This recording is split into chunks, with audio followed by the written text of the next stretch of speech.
Hello viewers, welcome to our channel. నేను మీ చరణ్ పరిమి. ఒక news channel మీద కేసు వేసిన బీఆర్ఎస్, అదొక సెన్సేషనల్ న్యూస్ ఛానల్. ఆ ఛానల్ మీద బీఆర్ఎస్ వాళ్ళు ఇప్పుడు కేసు వేశారు. సో ఇప్పుడు ఏం జరగబోతుంది అనేది ఆసక్తికరంగా ఉంది. ఎందుకంటే మామూలుగా న్యూస్ ఛానళ్ళ జోలికి పార్టీలు పెద్దగా వెళ్ళవు.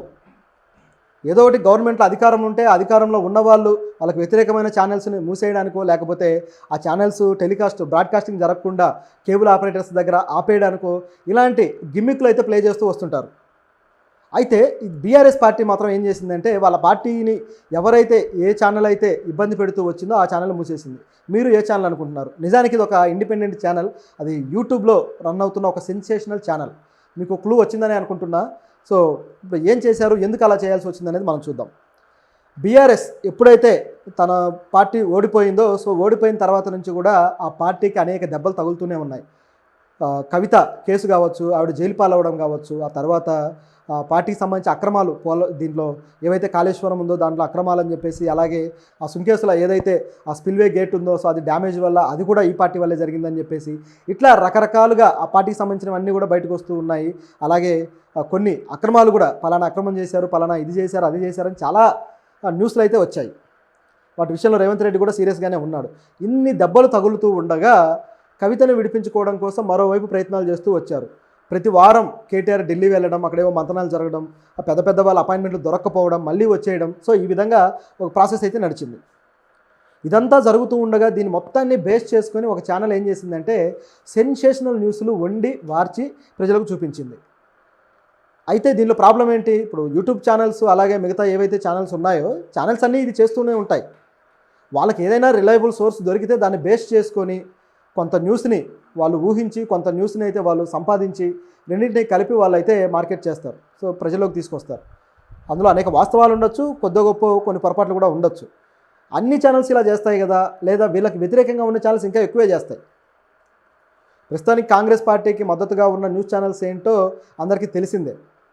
ఆ పార్టీ మంత్రులు ఉన్నారు, వాళ్ళకి ఛానల్స్ ఉన్నాయి. సో వాళ్ళు ఆ పార్టీకి సంబంధించిన అనేక కార్యకలాపాలు చూపిస్తూ ఉంటారు. అదేవిధంగా బీఆర్ఎస్ మీద దుమ్మెత్తి పోస్తూ కూడా ఉంటారు. అయితే ఆ పార్టీల జోలికైతే ఇప్పటిదాకా వెళ్ళలేదు. ఆ పార్టీ జర్నలిస్టులని మీరు మా అఫీషియల్ మీటింగ్లకు రావద్దు అని చెప్పేసి గతంలో బీఆర్ఎస్ బ్యాన్ చేసిన సందర్భాలు కూడా ఉన్నాయి. కేటీఆర్ అయితే ఒక మీటింగ్లో డైరెక్ట్గానే చెప్పాడు. సో జర్నలిస్టులు నాకు తెలిసిన కొంతమంది ఉన్నారు కాబట్టి ఇది ఆ న్యూస్ అక్కడ వాళ్ళు ఏం మాట్లాడారు అనేది, అంటే ఆఫ్ ద రికార్డ్ మాట్లాడింది నేను చెప్తున్నా. నిజానికి మీ ఛానళ్ళ వాళ్ళని బంద్ చేయాలి అంటే వాళ్ళకు వ్యతిరేకంగా ఉన్న ఛానల్. సో మీరైతే మా మీటింగ్లకు రావద్దు అని చెప్పేసి వాళ్ళకి డైరెక్ట్గానే చెప్పేశారు. సో కొన్ని మీటింగ్లు వాళ్ళు హాజరు కూడా కాలేదు. తర్వాత ఇక మళ్ళీ ప్రచారం అవసరం కాబట్టి ఏదో రకంగా అన్ని ఛానల్స్ని మచ్చిక చేసుకోవాలి కాబట్టి వాళ్ళని ఇంకా మళ్ళీ ఫ్రీగా వదిలేయడము జరగాల్సింది ఏదో జరిగిపోయింది. ఇలాంటి సందర్భాలు కూడా ఉన్నాయి. ఇప్పుడు చూసుకుంటే ఈ యూట్యూబ్ ఛానల్, ఆ ఛానల్ వచ్చేసి బాగా సెన్సేషన్. ఈ సెన్సేషన్ ఛానల్లో బీఆర్ఎస్ పార్టీ ఇక బీజేపీలో విలీనం అవ్వబోతుంది, ఇక పూర్తిగా కలిసిపోయింది, బీఆర్ఎస్ పార్టీకి ఇక ఉనికే లేదు మన రాష్ట్రంలో అని చెప్పేసి భారీ స్థాయిలో వాళ్ళు ఒక ఫ్లాష్ న్యూస్లుగా దాన్ని ప్రమోట్ చేశారు. ఒక గంట 2 గంటలు ఈ విధంగా ఛానల్ అధినేత వచ్చేసి విస్తృతంగా దాన్ని చేయడంతో ఏమైపోయిందంటే అది ప్రజల్లోకి బాగా వెళ్ళిపోయింది.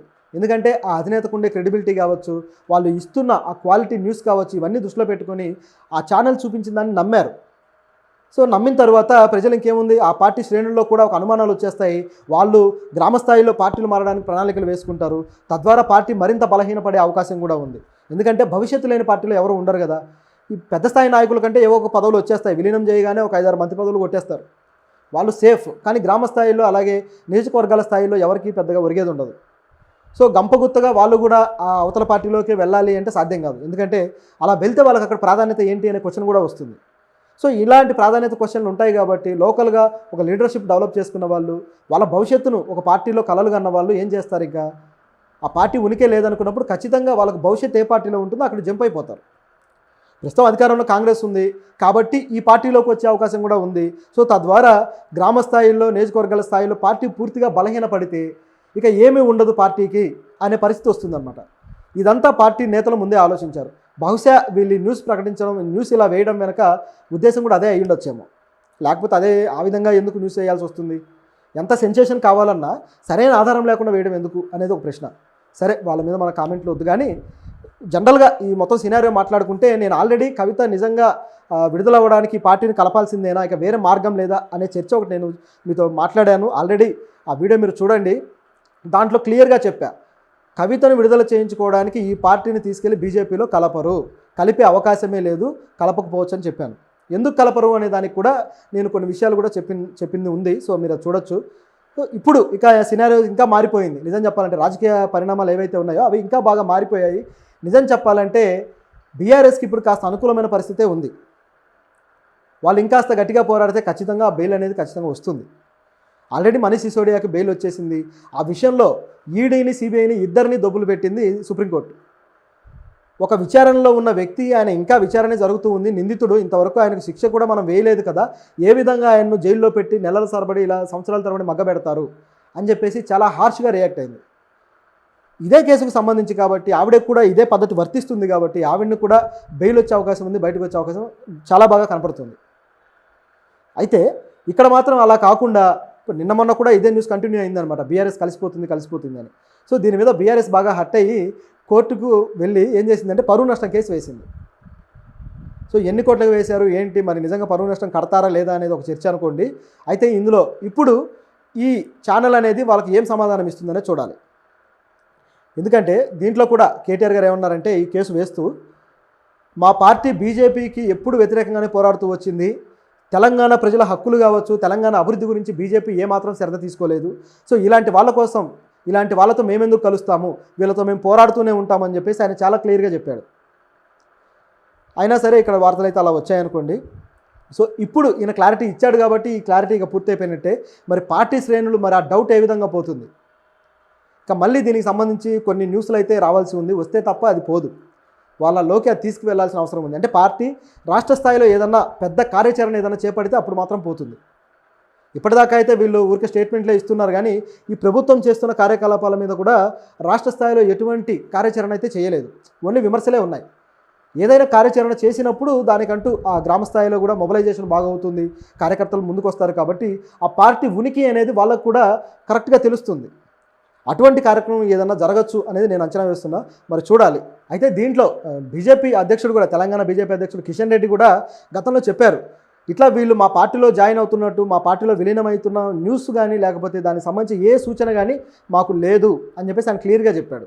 కాకపోతే కాంగ్రెస్ పార్టీ వాళ్ళు ఏంటంటే బీఆర్ఎస్ అనేది బీజేపీకి బీ టీం అని చెప్పేసి రాష్ట్రంలో ప్రతిపక్ష పార్టీ కాబట్టి వాళ్ళకు బురద చల్లడం కోసం ఆ విధంగా వ్యాఖ్యానిస్తూ వచ్చారు. అది కేవలం రాజకీయపరమైన విమర్శలు తప్పితే మరొకటి కాదు. కేసీఆర్ గారు కూడా గతంలో ఇలాంటి విమర్శలే కాంగ్రెస్ మీద చేశారు, కానీ అవి పారలేదు. ఇప్పుడు అవి చేసేసరికి రివర్స్ కొట్టాయన్నమాట.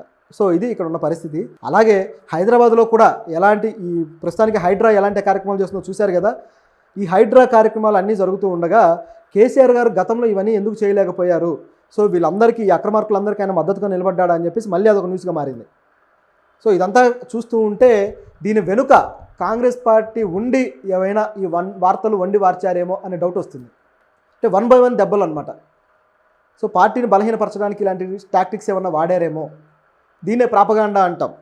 ప్రాపగాండా డెఫినేషన్ అందరికీ తెలిసే ఉంటుంది. సో అబద్ధాన్ని నిజం చేస్తూ 10 సార్లు చెప్తే నిజమైపోతుందంట. సో ఆ విధంగా 10 సార్లు చెప్పి నిజంగా నమ్మించడం కోసం చేసిన ప్రయత్నంలాగా ఇది కనిపిస్తుంది. మరి దీని వెనక ఎవరున్నారో తెలియాలి. సో దీన్ని